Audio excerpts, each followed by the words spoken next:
Делегација на Единствената македонска партија во Албанија, Македонска алијанса за европска интеграција, предводена од генералниот секретар Васил Стериовски и Едмонд Османи, председател на разгранокот за Голо брдо, имале средба со градоначалникот на општина Булкиза, Мелаим Дамзи.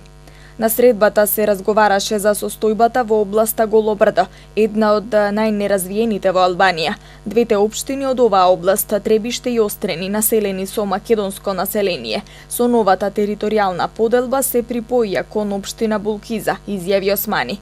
Според него, представниците на Македонска алијанса за европска интеграција побарале од градоначалникот Дамзи општина Булкиза да се ангажира за подобрување на условите за животот во областа на Голо брдо.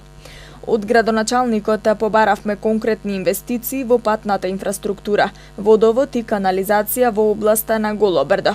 Исто така побаравме општина Булкиза да ги искористи ИПА фондовите за меѓугранична соработка и со некоја од општините од Република Македонија, додава Османи.